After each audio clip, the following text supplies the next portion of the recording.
हे कमी भाव देण्यासाठी वारंवार त्याच्यावर प्रेशर आणलं जातं. बजाज कारखाना हे आपल्याला 3,500-4,000 सुद्धा भाव देऊ शकतो. त्याच्यापासून साईड प्रोडक्ट जे आहे तयार होते उसापासून तर तो देऊ शकतो. परंतु जे सहकारी साखर कारखानदार आहेत आपल्या माजलगाव तालुक्यातले, बीड जिल्ह्यातले, तर हे त्याच्यावरती प्रेशर आणून कुठंतरी ते FRP कमी दाखवण्याचा प्रयत्न करतात आयुष्यापर्यंत. तर हे कुठंतरी थांबलं पाहिजे. त्याच्यासाठी हे आपलं आंदोलन एक मोठ्या प्रमाणात झालं पाहिजे. म्हणून तुम्ही सर्वजण या आंदोलनाला सक्रिय झाला.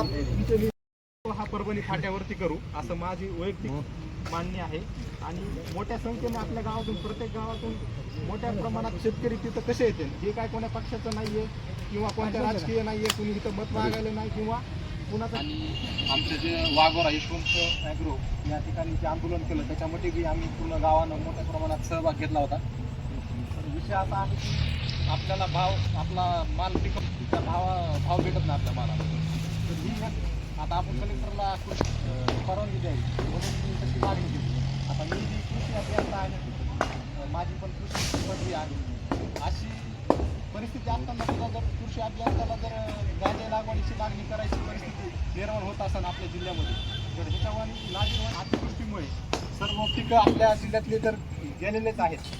आता एकमेव ऊसावर आपलं सर्व कुटुंब चालणार आहे तर शेतकरी वर्गाचं. तर मोठ्या प्रमाणामध्ये ऊस लागवड ही आपल्या माजलगाव तालुक्यामध्ये मराठवाड्यात सगळ्यात जास्त जर ऊस लागवड कुठं असेल